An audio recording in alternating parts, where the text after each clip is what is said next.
विच्छेद के बारे में आज हम जानेंगे। वर्ण विच्छेद क्या होता है? तो वर्ण विच्छेद में क है, क कोई भी नॉर्मली स्वर जो होता है, कोई व्यंजन जो होता है, तो व्यंजन के अंदर स्वर होते हैं। व्यंजन बनते ही स्वरों की सहायता से होते हैं। अगर उसमें से हम स्वर निकाल देते हैं तो उसके हलन लग जाता है।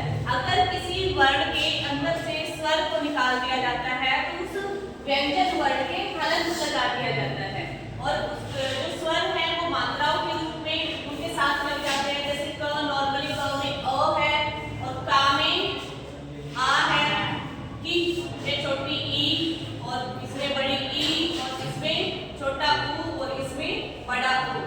आगे तो बड़ा सिंपल होता है, जो भी मात्रा नजर आ रही है उसके अंदर वही वाला वर्ण होता है। जिस व्यंजन में जो मात्रा लगी हुई है इट मींस उसके अंदर वही वाला स्वर है। लेकिन जो ये नॉर्मल होते हैं जिसकी कोई मात्रा नहीं लगी हुई, वहां अगर कुछ भी ना दिखे तो वहां अ वाला स्वर होता है, अ होता है यहाँ पे। तो अगर हम इसके टुकड़े करें और जिसके हलंत लगा होता है उसके साथ कोई भी व्यंजन स्वर होता ही नहीं है। अगर हम इसके टुकड़े करें तो इसका होगा ऐसे ही विग्रह होगा स्वर। अगर इसके वर्ण विच्छेद करेंगे तो क को करेंगे हम क और अ। सनम बैग लेकर जाना चाहिए।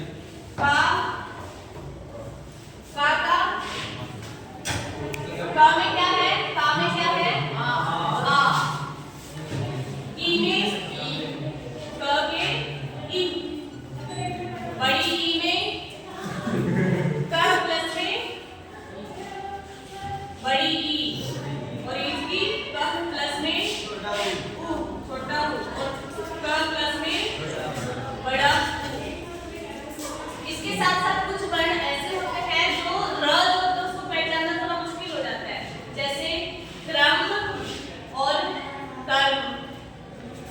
अब जो ये र है, ये वाला र और ये वाला र, दोनों की जो शेप है वो शेप भी अलग होती है, बनावट भी अलग होती है और दोनों का स्ट्रक्चर भी थोड़ा अलग होता है। जैसे क जो है इसमें क स्वर रहित है, क यहाँ पे स्वर रहित है और र स्वर सहित है। इट मींस र के अंदर अ है, र के साथ अ चिपका हुआ है लेकिन क के साथ अ नहीं चिपका हुआ। अब हम एक एक वर्ण लेते हैं। क्रम का अगर हमने कर दिया तो म के टुकड़े करेंगे तो म में क्या है? म तो नॉर्मल था ना, और नॉर्मल का क्या बताया था? नॉर्मल के साथ हमेशा क्या होगा? अ होगा, जिसमें कोई भी मात्रा नजर ना आए। क्या था? नॉर्मल था, म के साथ अ था, म प्लस में अ।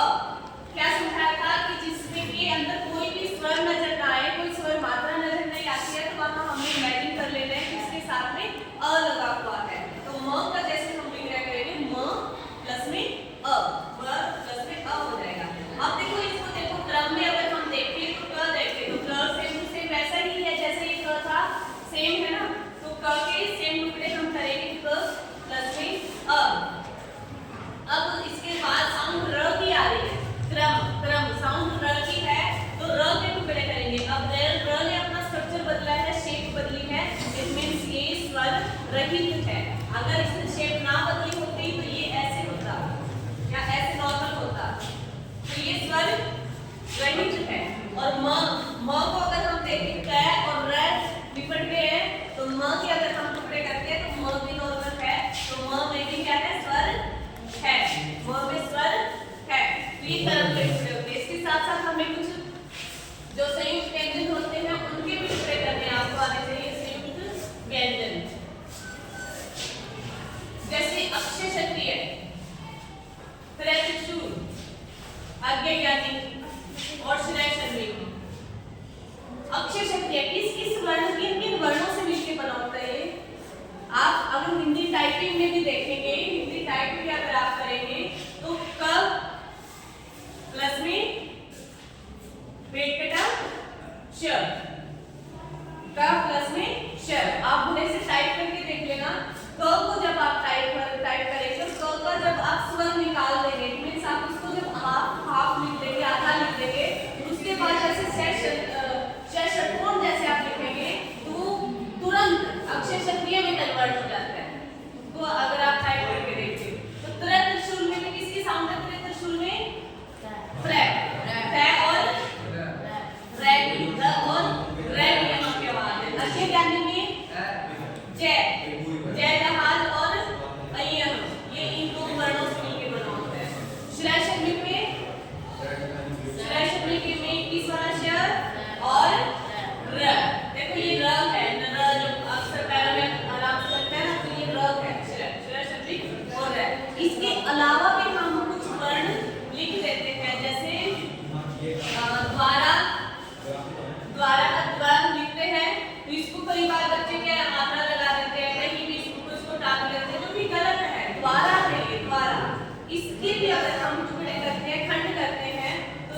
विद्या करते हैं, विद्या विद्या।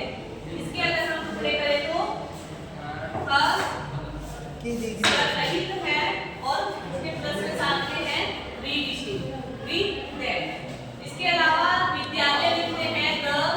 कई बार बच्चे क्या गलती करते हैं कि जो कुछ बच्चों की जो है राइटिंग,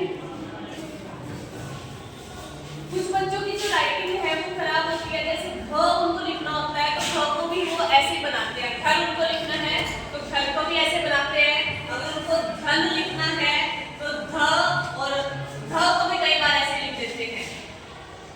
तो इसकी शेप में बनावट पे बहुत ध्यान रखना चाहिए। और जो द और य होता है विद्या, द और य जो होता है विद्या, जिसके हम यहाँ टुकड़े सीख रहे थे, जिसके हम खंड करके यहाँ पे सीख रहे थे। इट मींस यहाँ पे द स्वर रहित है और उसके साथ में य लगा हुआ है, य प्लस में अ, विद्या